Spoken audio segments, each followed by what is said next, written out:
Welcome everyone to part 2 of this video playlist about the best methods to convert carboxylic acids into acyl chlorides. In this presentation we'll have a look at acyl chlorides and phosgene as deoxychlorinating reagents.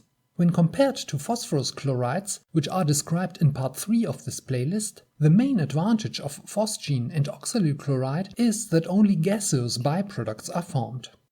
Moreover, technical quality phosgene is inexpensive, and small amounts of typical impurities such as carbon monoxide or carbon tetrachloride do not usually interfere with deoxychlorinations. I'll show you also some examples of the use of benzoyl chloride and phtaloyl chloride to prepare acyl chlorides.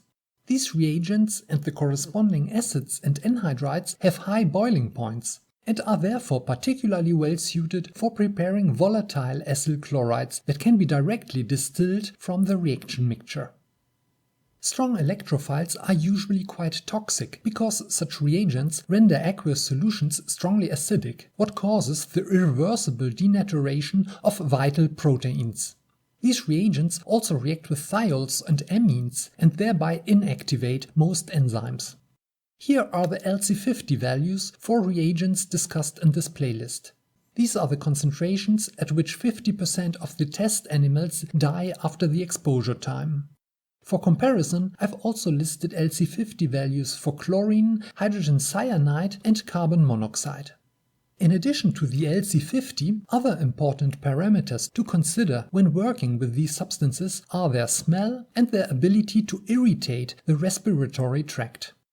Phosgene is particularly dangerous because, in addition to its high acute toxicity, it hardly smells and does not irritate as much as, for instance, thionyl chloride. Strongly irritating gases are not inhaled deeply and cannot, therefore, destroy the lung as extensively as less irritating gases.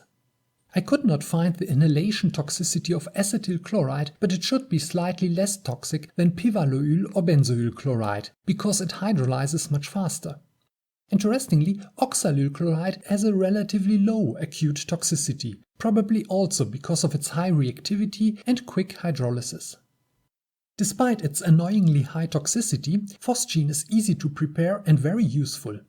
It is made from carbon monoxide and chlorine on a large scale, mainly for the manufacture of aromatic diisocyanates as monomers for polyurethanes.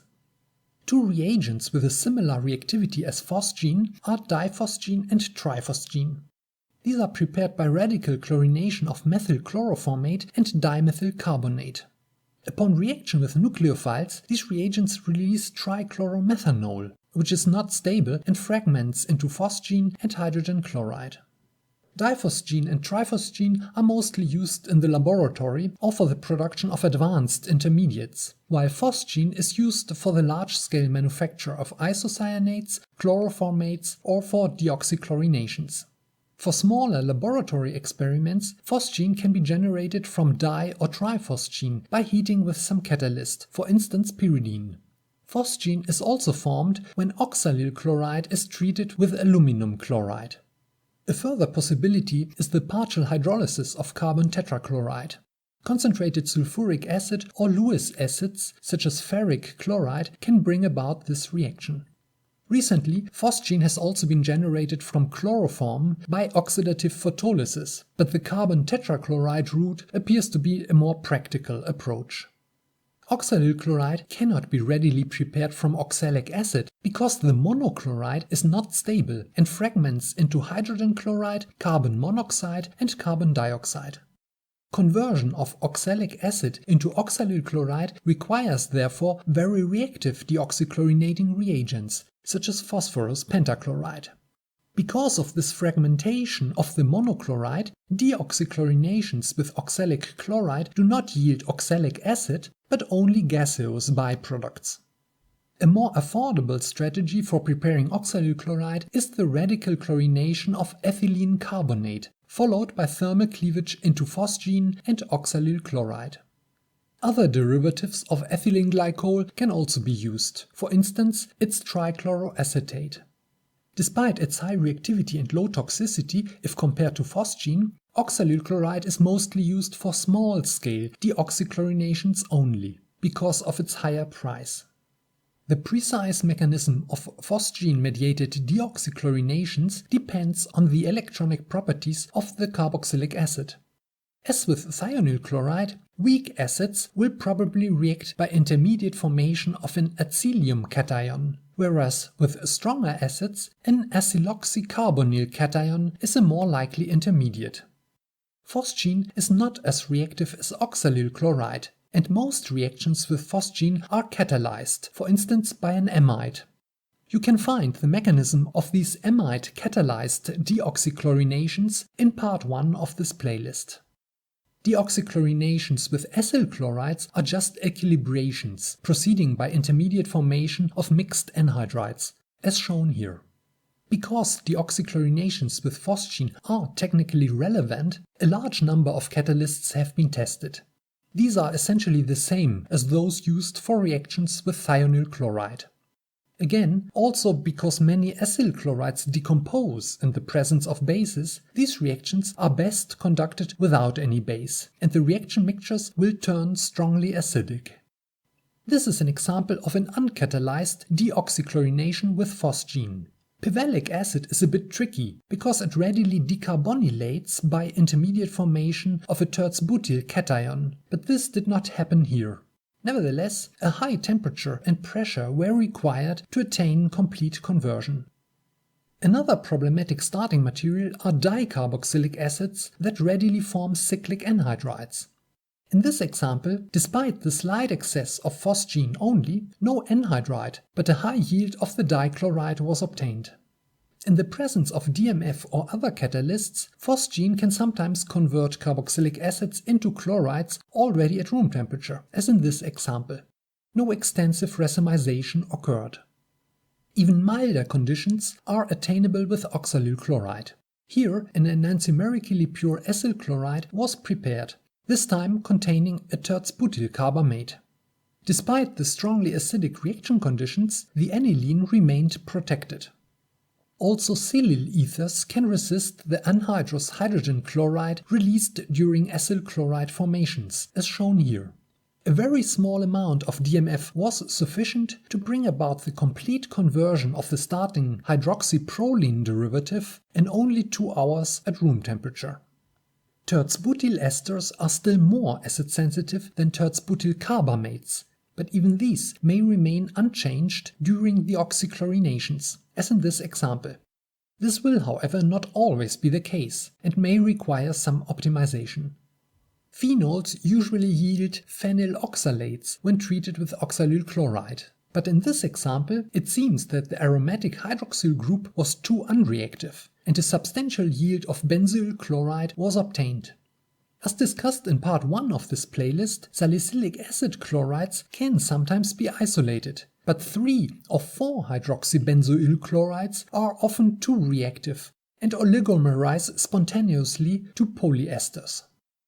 Lactones can be cleaved by deoxychlorinating reagents, but in this example the conditions were sufficiently mild to prevent this side reaction. A good yield of acyl chloride was obtained without extensive racemization or lactone opening. This is an example of such a lactone cleavage. Only a slight excess of phosgene was enough to give a high yield of chlorovaleric acid chloride.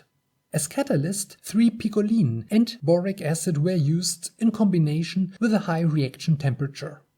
Here, a large excess of acetyl chloride was used to convert a pyrrole carboxylic acid into the chloride. The main advantage of acetyl chloride, if compared to oxalyl chloride, is its lower price, but this strategy is not used very often.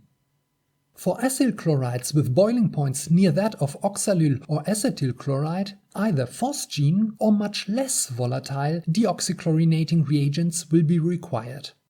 Particularly useful for such preparations are benzoyl chloride, phtaloyl chloride or cyanuric chloride. In this example, metacryloyl chloride was prepared by heating with 2 equivalents of benzoyl chloride and distilling the product directly from the reaction mixture. This example is similar to the previous one. Here, phtaloyl chloride was used, again to prepare a highly electrophilic substituted acryloyl chloride. The high reaction temperature probably also helped to prevent or reverse the addition of hydrogen chloride or a carboxylate to the electrophilic CC double bond. So, what are the most relevant potential side reactions? If the deoxychlorination proceeds too slowly or if too little reagent was used, anhydrides may form. These react still more sluggishly with deoxychlorinating reagents than acids. Amides act as catalysts of these reactions by intermediate formation of highly electrophilic chloroiminium chlorides, which may be sufficiently stable to be isolated. During deoxychlorinations, the reaction mixture will turn strongly acidic, what may cause a number of acid-mediated transformations. What does usually not happen are acid-catalyzed hydrolysis, because the reaction mixtures are also strictly anhydrous, and most potential nucleophiles, such as alcohols, amines or thiols, will react quickly with the electrophilic deoxychlorinating reagent. 1,2-diols or amino alcohols can react with phosgene or oxalyl chloride and yield cyclic carbonates, as in this example. Here, also the tertiary amine was debenzylated and converted into a carbamoyl chloride. These are surprisingly unreactive and can remain unchanged during an aqueous workup. A further potential side reaction is the Wiltzmeier formulation of electron-rich arenes or ketones. Chloroiminium chlorides are powerful soft electrophiles with a preference for carbon nucleophiles. If other amides were used as catalyst, these may also acylate arenes and cause the formation of aromatic ketones as byproducts. In this example, an indole was formulated by a mixture of DMF and oxalyl chloride at room temperature in only 20 minutes. On this and the next slide there are some more examples of the preparation of acyl chlorides from carboxylic acids and phosgene or acyl chlorides, but many more have been reported. These here are recent examples from organic process research and development, which are usually well optimized with many valuable hints to potential problems. The next presentation in this playlist is about the preparation of acyl chlorides with phosphorus chlorides, mostly phosphorus trichloride and pentachloride. These are more reactive than oxalyl or thionyl chloride, but also less selective and generate phosphorus waste, which may be difficult to dispose of.